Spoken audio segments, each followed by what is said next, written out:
Hey friends, today we are changing the fuel filter on this Mark IV Jetta TDI. It's probably the same for all the Beetles, Golfs, Jettas, maybe even the Passat. I can't remember, but I'll do some research and put it in the title there, hopefully. First things first, of course, you need a fuel filter and locate the fuel filter under the hood. There's lots of that online, but you can see on the right side of the car or the left side if you're looking from under the hood. New fuel filter should look like that, of course. And they recommend when you take it out to run a drain on that's your water drain there. They recommend putting a little hose on there and then running it out the bottom somewhere so you can drain the water out every 5,000 or so, whatever you decide to do. I'll leave the box here. But anyway, first things first, what you need is a Phillips screwdriver. Now I start by loosening this one here. I think they're probably all Phillips. If not, you might need a different tool. But anyway, you loosen that. I take these two hoses off. Of course, remember where they go. Pair of pliers. I use needle nose pliers. Regular pliers would work better. But of course, you got to take this clip out from this one, for which you need needle nose pliers, or at least it works better that way. Take your hoses off. I'm going to try to keep all these high. As you can see, I prop this up with my screwdriver afterwards to keep the fuel in there. The less air in the system, the better. And then we're going to pop this off. I don't think we even need to take that hose clamp off. We're going to take this hose clamp off, pop this one out. I believe it just wiggles upwards. And then we're going to pop the new filter in there and make sure the water drain and everything is on there properly. Fill it up with fuel, diesel, of course. In my case, I run this thing on some waste oil, so it'll be a mixture of, diesel and waste oil and such. But anyway, I'm going to do that. Fill the new fuel filter up, pop it back in. Get as little air in there as possible. And when you're taking this out, I find put one finger under here. Very careful, you don't want to break this one. Kind of depends on the weather too. And another one under here, and you just pry up like that. It's easier if you're using both. Here, let's just zoom out a bit.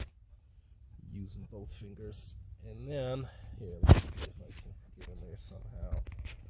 Just like that.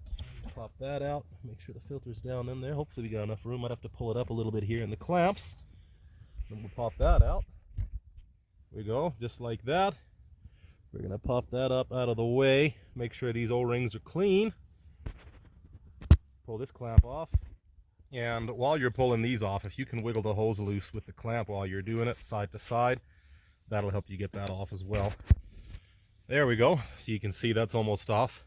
I think I lost count of how many times I pinched my fingers, my skin. That's actually from something else, but pinched my fingers in this gap here. So you're better off with a regular pair of pliers. That way you're not, every time it slips, it pinches your freaking fingers. I think I'm on number 37 or so now. Maybe I'll just stop counting. But anyway, we pop that off. There we go. Now, got the new fuel filter here. We're gonna lube up those O-rings a little bit before we put it all back together again.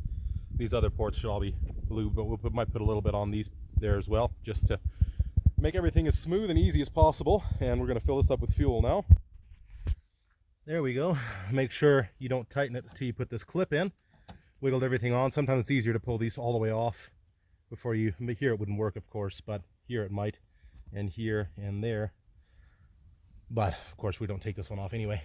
So anyway, there's your new fuel filter. Now we're going to tighten it up here. Actually, before I even tighten it up, I think we're going to see a little brake clean, wash it off, and we are going to try to get as little air in here as possible. But of course, as you can see, got some air in there. So now we're going to go see if it starts. See if we can get this thing running. I wish I had somebody here to help me. Let's give it a shot. Then I could watch the lines, but maybe I can even do that here. Let's take a look. Maybe I can zoom in close enough to watch the lines.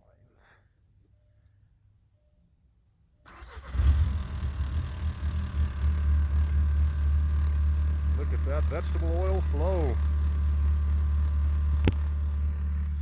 Fire it right up.